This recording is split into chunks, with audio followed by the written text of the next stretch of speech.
I'm making this video because I feel that this is not the same Canada. The Canada that we once loved. The Canada that gave my parents as immigrants an opportunity to get ahead. I've witnessed some changes.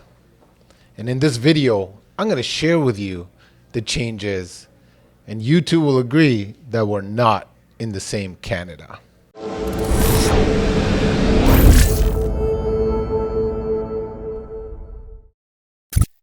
Let's start off with crime rate.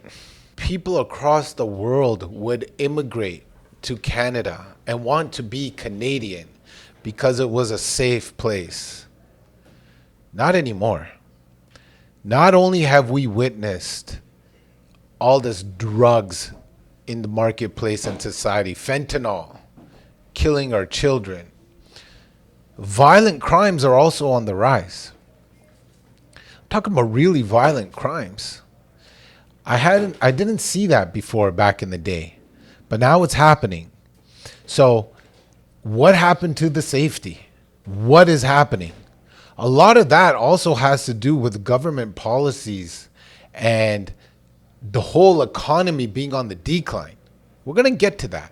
But when the economy is on the decline and there's not enough money to go around, crimes simply go up. So today, crimes are simply on the up. Another reason why we're not in the same Canada, what happened to our freedom of speech? I want you guys to really look at the chart of our rights and freedoms. There is no rights and there is no freedoms.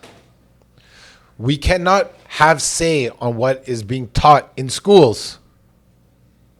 The things that are being taught in our elementary schools to our children, it's no longer about an opinion or if we agree with an opinion. Everybody's entitled to an opinion, but don't push your agenda to children. That's all I'm saying.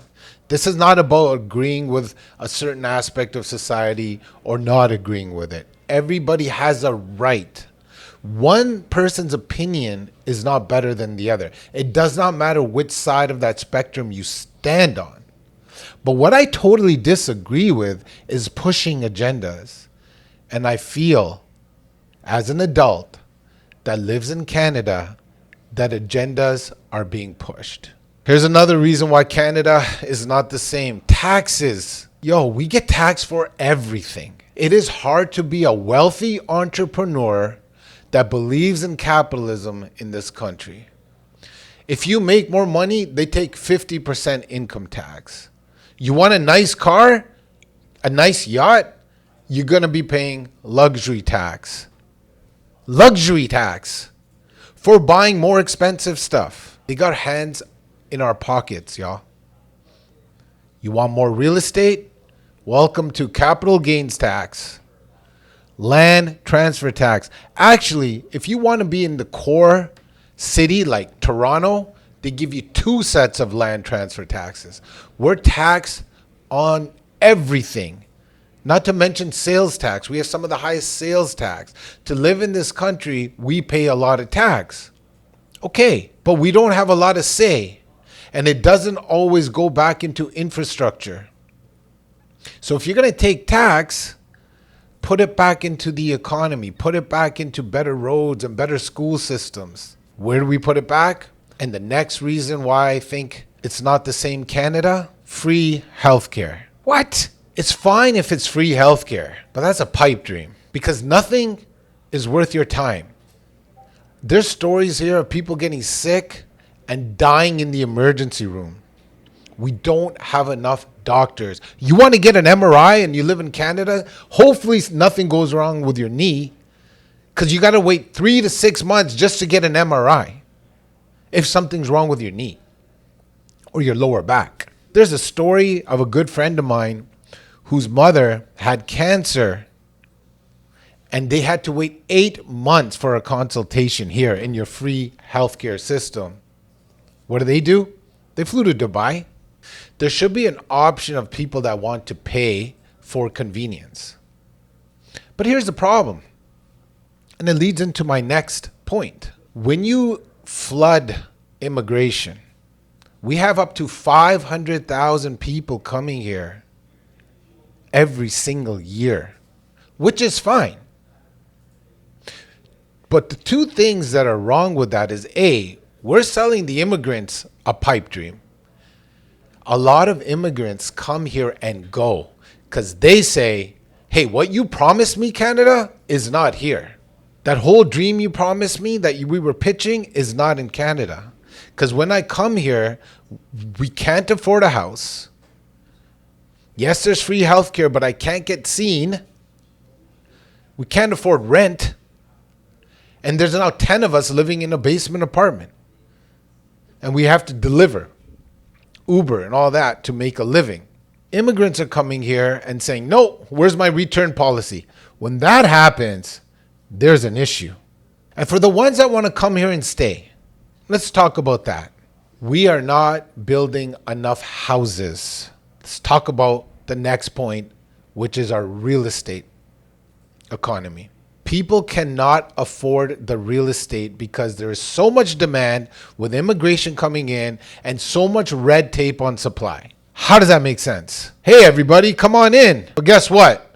We don't have enough houses for you to live in. So this helps the people that have properties because their prices go through the roof. There's an argument there as well because they cannot buy multiple properties. But the one that they have, the prices go through the roof. So they become rich. So they get the vote. How about all those people that want to get into the marketplace? We have no policies for them. If rents are through the roof and real estate prices are through the roof, where are people going to live? This leads to my next point, economic decline. Ladies and gentlemen, out of the entire G7 developed world, we have, as Canadians, the highest household debt. The highest household debt. What does that mean? We're over leveraged. And a lot of that has to do with our real estate prices. But because we became a real estate country, see, our GDP is now based on our real estate. It never used to be like that. We were a country with abundance of resources that we would make money through partnering through our import-export with other countries. Those days are gone. Now it's all about real estate. Our whole economy is run around real estate. All the taxes that the government gets, everything is real estate. If people want to make money here, it's real estate. Can't be a one-trick pony. And now, with the interest rates going higher, guess what's happened to the real estate market? That's right. Nobody's making money. Big developers are shutting down. People don't want to buy. They can't afford the prices. The ones that do want to buy, there's not enough houses being made. We protect the green belt, can't make any houses there. If you understood, guys, as a developer, a small developer, I've been through the process of getting to site plan approval. It is crazy. The hoops the city makes you jump through just to build property. If they worked on that, at least developers could come in and build more supply. You want to talk about expense? Don't even talk about construction costs these days. It doesn't even pay to be a developer. That's why a lot of them are just not developing anymore.